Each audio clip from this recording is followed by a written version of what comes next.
नमस्कार प्रिय विद्यार्थियों, संस्कार कोचिंग सेंटर के YouTube चैनल संस्कार स्टडी में आपका स्वागत है। और आज हम स्टार्ट करने जा रहे हैं जलवायु राजस्थान की। ये जो जलवायु टॉपिक है, बहुत सारे एग्जाम के अंदर बहुत ही बेहतरीन तरीके से पूछा जाता है और इसका टफ से टफ भी क्वेश्चन पूछा जाता है। तो आज हम बात कर लेते हैं ये कौन कौन से एग्जाम में पूछा गया है और पूछा जा सकता है। पीछे लगभग जलवायु के प्रश्न रहे, पिछली सीईटी के अंदर क्वेश्चन रहा, इसके अलावा बीएसटीसी में क्वेश्चन रहता है, आरएस में हर बार क्वेश्चन यहाँ से 2 प्रश्न पूछे जाते हैं। इसके अलावा पटवार में भी बहुत बार क्वेश्चन पूछा गया। वन रक्षक, राजस्थान पुलिस, कोई भी एनी अदर राजस्थान का एग्जाम हो तो उसमें सब में जलवायु टॉपिक है। जैसे कि कोपेन का वर्गीकरण, और डीपली से देखें तो रीट और फर्स्ट ग्रेड और सेकंड ग्रेड इनमें भी तिवार्था का वर्गीकरण भी कई बार पूछ लिया जाता है। तो आज हम बात करेंगे जलवायु की। राजस्थान में जलवायु किसे, पहला हम करेंगे जलवायु किसे कहते हैं, जलवायु कैसी है, फिर करेंगे जलवायु का वर्गीकरण किन किन वैज्ञानिकों ने किया है, सामान्यतः वर्गीकरण क्या होगा, इसकी भी चर्चा करेंगे। जलवायु ऋतु वर्गीकरण क्या है, ऋतुओं का जो वर्गीकरण है वो कैसे होता है, तो इस पर भी अपने जिक्र करेंगे। जलवायु संबंधित अन्य महत्वपूर्ण बिंदु जहां से एग्जाम के पॉइंट ऑफ व्यू से महत्वपूर्ण हो जाते हैं, तो उन पर भी हम चर्चा करेंगे। पहले तो हम देख लेते हैं जलवायु है क्या, कैसी है। तो यहां से जलवायु कैसी है, किसे कहते हैं, किसे कहते हैं, इसका जवाब यहां पर यह हमारी पृथ्वी के चारों ओर जो वायुमंडल है, पृथ्वी के चारों ओर जो वायुमंडल है और वायुमंडलीय जो घटनाएं हैं को ही जलवायु कहा जाता है। जैसे इसमें हमने 2 भागों में बांटा घटनाओं को, पृथ्वी पे होने वाली घटनाओं को। जैसे 2 भाग हैं, अल्पकालीन, कुछ ही समय के लिए जो घटनाएं होती है, अल्पकालीन घटनाएं पृथ्वी के चारों ओर, तो उन घटनाओं को क्या किस नाम से जानते हैं, मौसम कहते हैं उन्हें, इस नाम से, वेदर के नाम से जाना जाता है। और इसके अलावा हम दूसरे पर बात कर लेते हैं जो दीर्घकालीन घटनाएं हैं, दीर्घकालीन घटनाएं, इन्हीं दीर्घकालीन घटनाओं को किस नाम से जानते हैं, जलवायु के नाम से जानते हैं। आगे हम सीधा सीधा लिख सकते हैं जलवायु किसे कहा जाता है, तो पृथ्वी के चारों ओर वायुमंडलीय घटनाएं, वायुमंडलीय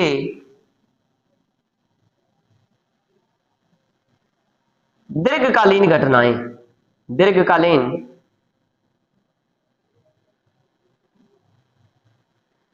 घटनाएं, उन्हें जलवायु कहा जाता है।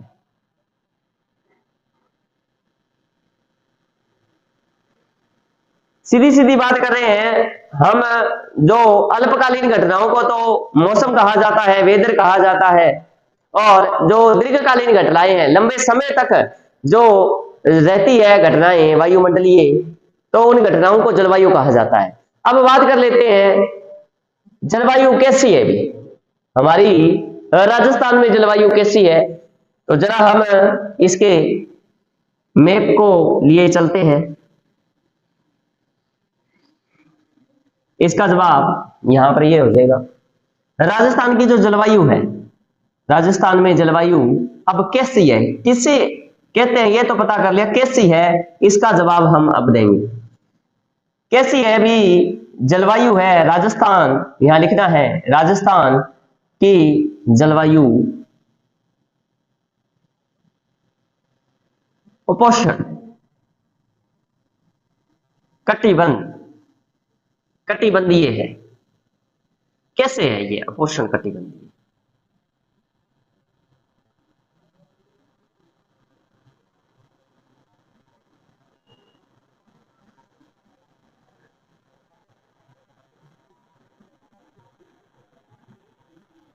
देखिए, राजस्थान की जलवायु जैसे हम लिए चलते हैं, हमारी पृथ्वी को जलवायु को कैसे बांट रखा है, तो इसको जो हमारे जो अक्षांश है इनके आधारित जो ऋतुएं हैं उनमें जलवायु का वर्गीकरण, जैसे कौन सी, ये भूमध्य रेखा होगी, भूमध्य रेखा, और ये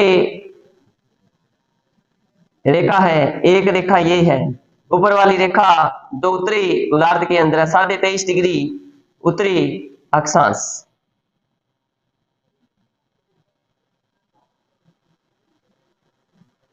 23.5 डिग्री दक्षिणी अक्षांश। इसी दक्षिणी अक्षांश से ऊपर यहां पर हम करेंगे 66 डिग्री, 66.5 डिग्री पर, और नीचे भी एक 66 डिग्री अक्षांश पर रेखा है। और ध्यान रखिएगा, ये लास्ट जब 0 डिग्री विषुवत रेखा है, भूमध्य रेखा है, विषुवत या 0 डिग्री रेखा बोल सकते हो आप, इसी रेखा से हम ऊपर चलते हैं तो ऊपर वाला हिस्सा क्या कहलाता है? उत्तरी अक्षांश कहलाता है, और नीचे वाला जब 0 डिग्री से नीचे वाला क्या कहलाता है? दक्षिणी अक्षांश कहलाते हैं। और ये विभाजन जो कर रहे हैं, ऋतुओं का जो विभाजन होता है इसी अक्षांश के जरिए होता है।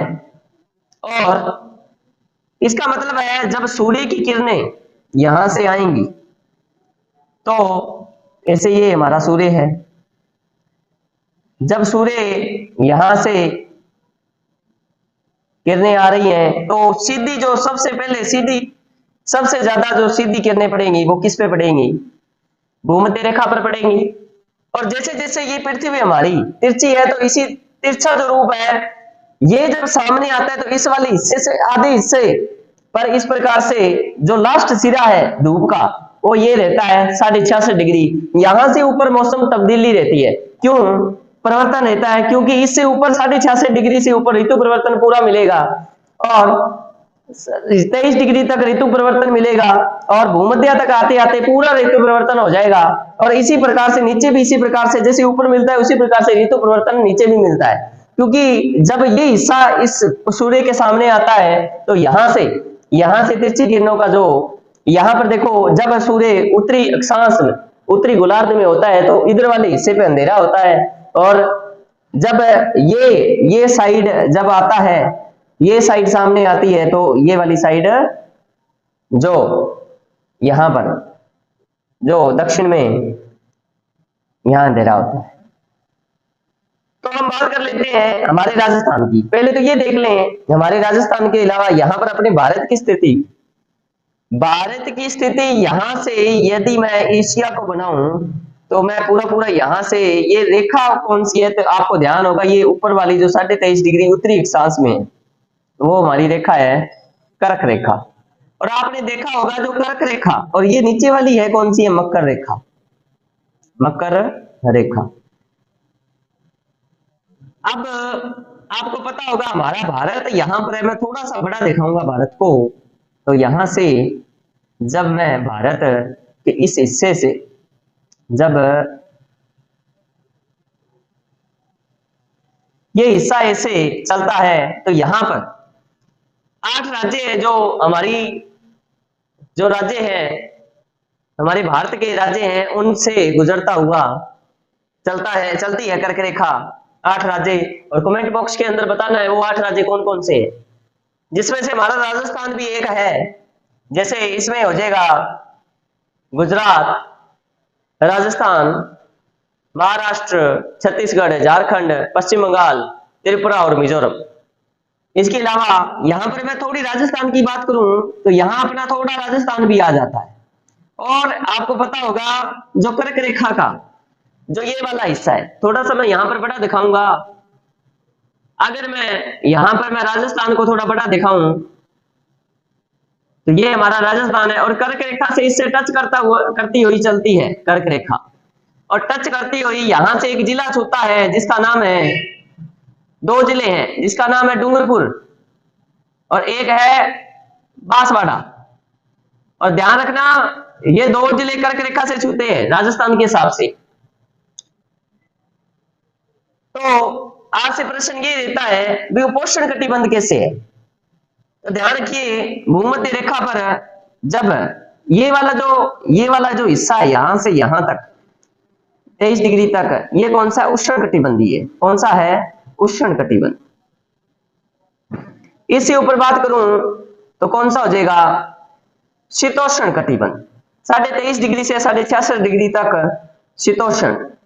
शीतोष्ण का मतलब हो गया शीत प्लस उष्ण, न तो शीत है ना ही उष्ण है, ना ही ठंडा है ना ही गर्म है, ये वाले इलाके जो शीतोष्ण में आएंगे। ऊपर वाला जो इलाका हो जाएगा वो कौन सा हो जाएगा शीत का।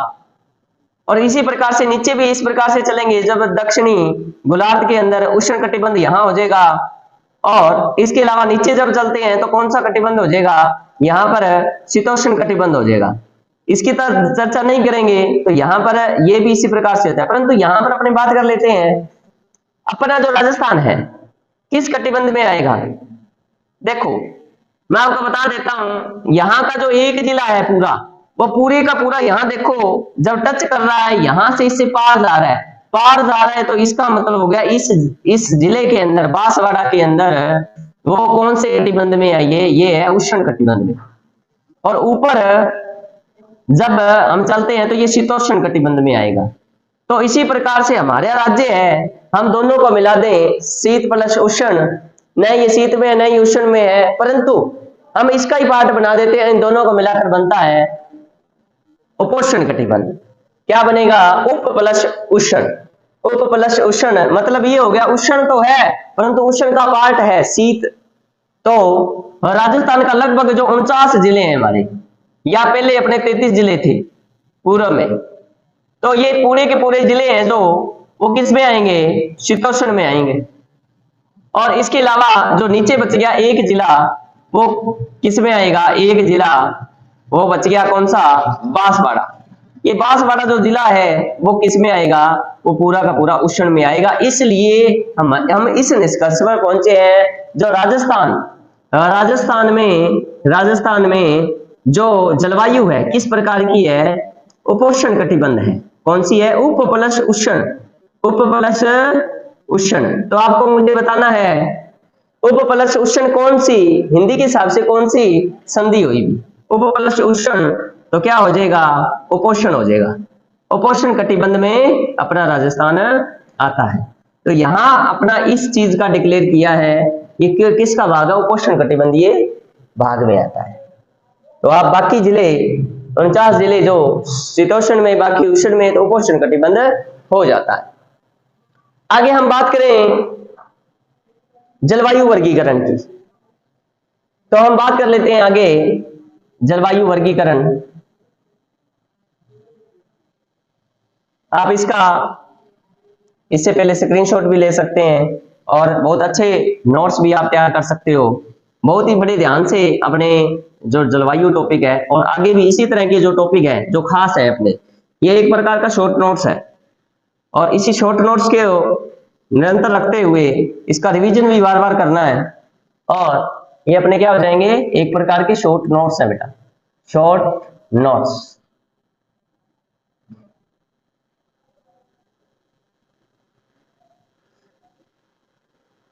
अब करेंगे जलवायु का वर्गीकरण।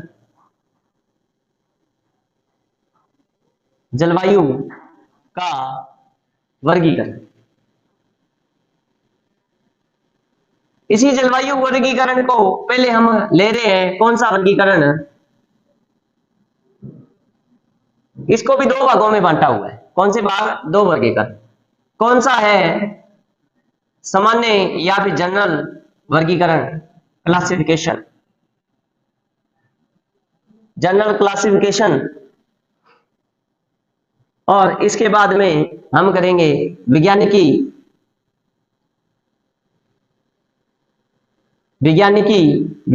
वर्गीकरण।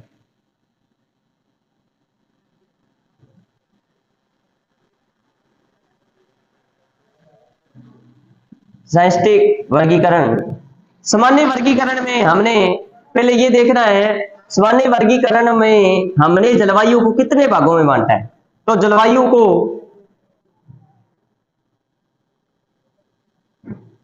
5 भागों में बांटा हुआ है।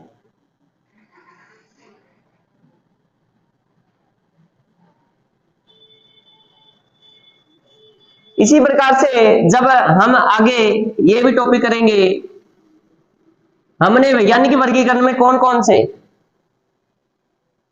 सा वर्गीकरण वैज्ञानिक आ जाएंगे। पहला आएगा कौन सा, कोपेन का वर्गीकरण। कोपेन का वर्गीकरण।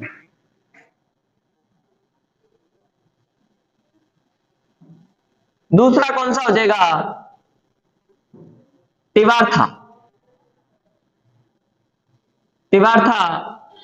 का वर्गीकरण। तीसरा हो जाएगा थार्नवेट का वर्गीकरण।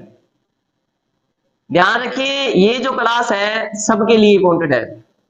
राजस्थान पशु परिचर, पटवारी, और मैं यहां पर पूरा डिटेल से करवा रहा हूं। तो यहां पर ओनली कोपेन का करवाया जाता है। आज मैं कोपेन, टिवार्था और थार्नवेट का भी मैं यहां पर आगे करवाएंगे। तो पहले हम सामान्य वर्गीकरण को पहले लिए चलते हैं। सामान्य वर्गीकरण तो ये आगे आप हेडिंग डाल सकते हो, तो आप एक बार स्क्रीनशॉट लीजिए इसका और अपने कॉपियों में उतार सकते हो। इसको 5 भागों में, कौन कौन से 5 भाग हैं इसका जिक्र करते हैं।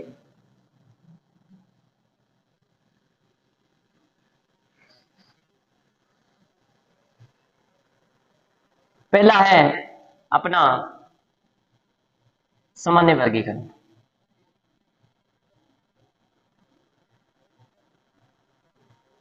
सामान्य वर्गीकरण को हमने 5 भागों में बांटा है। जलवायु को सामान्य वर्गीकरण अनुसार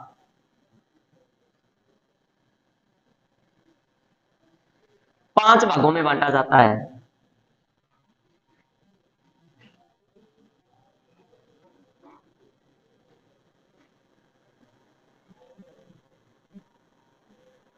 तो 5 भाग है कौन कौन से, तो हम इसका टेबल बना लेते हैं।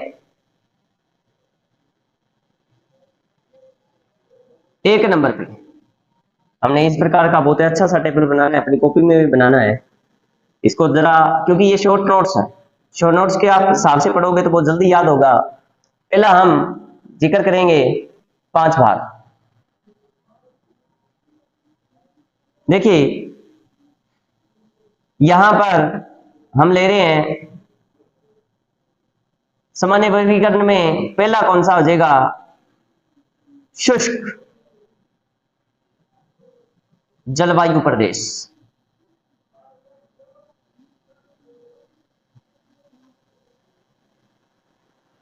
पहला भाग हो जाएगा। इसके क्रम का कौन सा हो जाएगा, पहला भाग शुष्क जलवायु प्रदेश। और इसमें आपको यहां पर प्रदेश है, प्रदेश बताना है कौन सा वर्गीकरण है। पहला वर्गीकरण प्रदेशों में, और यहां पर हम लेते हैं वर्षा की मात्रा, क्योंकि वर्षा की मात्रा के हिसाब से अपने सामान्य वर्गीकरण किया हुआ है। तो हम बात करें वर्षा, और यहां पर अपना भौतिक प्रदेश, किस भौतिक प्रदेश में ये है। जैसे अपने 4 भौतिक प्रदेश किए थे, उनमें से शुष्क जलवायु प्रदेश जो किस में आता है, किस में नहीं आता, तो हम बात कर लेते हैं। शुष्क जलवायु प्रदेश में यहां वर्षा की मात्रा आएगी, कितने में आएगी, सेंटीमीटर में आएगी। तो शुष्क जलवायु प्रदेश के अंतर्गत हमने 10 सेंटीमीटर से लेकर 0 से 20 सेंटीमीटर तक जो वर्षा होती है, 20 सेंटीमीटर तक वर्षा होती है। 20 सेंटीमीटर का मतलब हो गया अपने उंगलियों से मापते हैं, तो सेंटीमीटर 1 सेंटीमीटर, यहां 1 सेंटीमीटर जितना हो गया, तो आप मान सकते हो भी एक उंगली, तो एक उंगली के हिसाब से 1 सेंटीमीटर बन सकता है अपने 0 से लेकर 20 सेंटीमीटर, 0 से 20।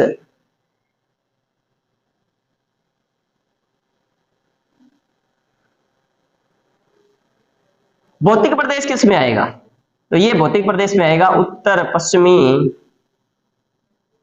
मरुस्थलीय प्रदेश में, मरुस्थलीय प्रदेश में। ध्यान रखिए, इसके बाद में जो दूसरा वर्गीकरण है वो हो जाएगा अपना अर्ध शुष्क जलवायु प्रदेश, अर्ध शुष्क जलवायु प्रदेश। हमने इसको सेंटीमीटर में बांटना है। 20 से लेकर जो 30 सेंटीमीटर तक जो वर्षा वाला स्थान है, 20 से लेकर 30 सेंटीमीटर तक जो वर्षा वाला स्थान है, तो इसको हम बांटेंगे, किसमें रखेंगे? ये भी उत्तर पश्चिमी मरुस्थलीय प्रदेश हो जाएगा, मरुस्थलीय प्रदेश में ही, या फिर थार का मरुस्थल, पश्चिमी मरुस्थल भी कह सकते हो आप, इसका नाम पश्चिमी मरुस्थल भी है, पश्चिमी मरुस्थल भी बोल सकते हो। तीसरा जो भौतिक प्रदेश है अपना, तीसरा जो भौतिक प्रदेश हो जाएगा, कौन सा हो जाएगा? उपाद्र,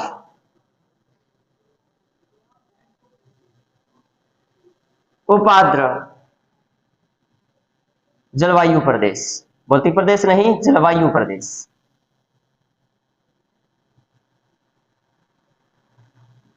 इस जलवायु प्रदेश में 30 से लेकर 60 सेंटीमीटर तक वर्षा का ये क्षेत्र रहता है, या फिर आप मान सकते हो यहाँ 20 से 40, 20 से 40 ही हो सकता है, यहाँ 40 से 60 सेंटीमीटर तक वर्षा, या फिर ये किस भौतिक प्रदेश का भाग है? तो आप ये देखिए, ये आ जाएगा अपना कौन से में? अरावली प्रदेश। ध्यान रखिए, यहां पर एक स्थान और है जो 150 सेंटीमीटर वर्षा वाला है, और वो किस में आएगा? तो ध्यान रखिए, वो हड़ौती प्रदेश में आएगा, आगे हम करेंगे जलवायु, और वो अति आर्द्र में आएगा, वो शतांश अति आर्द्र में माउंट आबू हो जाएगा इसमें। परंतु यहां पर आप अरावली प्रदेश 40 से 60 सेंटीमीटर तक जो वर्षा है। इसके बाद में हम करेंगे आर्द्र प्रदेश, आर्द्र जलवायु कहां पाई जाती है? आर्द्र जलवायु 60 से लेकर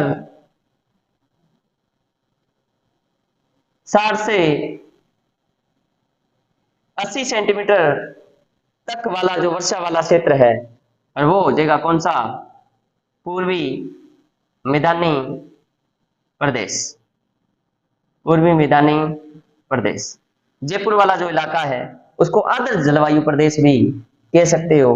और आगे जो लास्ट हमारा जो क्वेश्चन हो जाएगा, यहां पर कौन सा हो जाएगा? बी प्रदेश कौन सा है? 5 नंबर वर्गीकरण है अति आर्द्र। कौन सा है?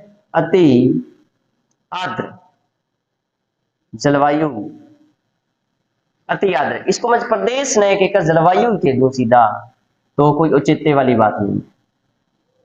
अति आर्द्र जलवायु कहां पाई जाती है? 80 से प्लस 150 तक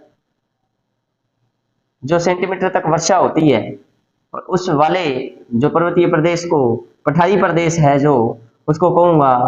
और ये किस प्रदेश में है? दक्षिणी पूर्वी हड़ौती प्रदेश, कोटा बूंदी बारह झालावाड़ वाला हड़ौती प्रदेश। तो आपको सीधा सीधा याद रखना है, यहां पर शुष्क, अर्ध शुष्क, उपाद्र, आर्द्र, अति आर्द्र। कुछ याद नहीं करना है आपको, यहां पर सीधा सीधा रखना शुष्क। शुष्क के बाद में इसमें लगाना क्या है, अर्ध शुष्क। क्या लगाना है, अर्ध शुष्क जलवायु। और दोनों की दोनों कहां मिलती है, उत्तर पश्चिमी मरुस्थलीय प्रदेश में। तो इसके बाद में कौन सा करना, उपाद्र। कौन सा है, तीनों में आर्द्र है, ये उप है, ये आर्द्र है, ये अति है, ये उप है, ये आर्द्र है, ये अति है, उपाद्र। और यहां पर कौन सा है, आर्द्र। और यहां पर कौन सा है, अति आर्द्र, अति आर्द्र। इसको बोल सकते हो एरिड, एरिड। इसके बाद में सेमी एरिड, इसका उपाद्र, सेमी उपाद्र को आप सेमी ह्यूमिड, यहां पर आर्द्र को ह्यूमिड या फिर अति आर्द्र को यहां पर बांध सकते हो वेरी ह्यूमिड। इस वाले क्षेत्र में arid, semi arid, semi humid, humid, very humid वाला क्षेत्र भी आप बोल सकते हो। तो आज हमने किया है राजस्थान का जलवायु वर्गीकरण, जो सामान्य रूप से देख लिया है। और आगे हम अगली क्लास के अंदर हम 3 वैज्ञानिकों का जो वर्गीकरण है वो करेंगे, और ट्रिक के साथ करेंगे। ट्रिक के साथ 3 वैज्ञानिकों का वर्गीकरण करेंगे, और बहुत ही अच्छे से यहां से प्रश्न आएंगे आगे से। परंतु थोड़ा ध्यान रखिए, सामान्य जो वर्गीकरण है हमने इस प्रकार से बांटा, और आगे भी इसी तरह से अपनी जो क्लास है निरंतर रहेगी। और उम्मीद है भी आप इसी तरह से सहयोग करोगे और लगातार क्लास को देखोगे। और हमने बहुत सारी वीडियो, जो चाहे वो सीमा हो, भौतिक प्रदेश हो, या फिर अपना जलवायु वर्गीकरण, और इसके साथ ही आपको स्वतंत्रता दिवस की शुभकामना। और मिलते हैं अगली वीडियो के अंदर। और वीडियो से पहले आप चैनल को, अगर चैनल सब्सक्राइब नहीं किया है तो सब्सक्राइब करें, वीडियो को लाइक करें और बेल आइकन को दबाएं। और मिलते हैं अगली वीडियो के अंदर। धन्यवाद, जय हिंद।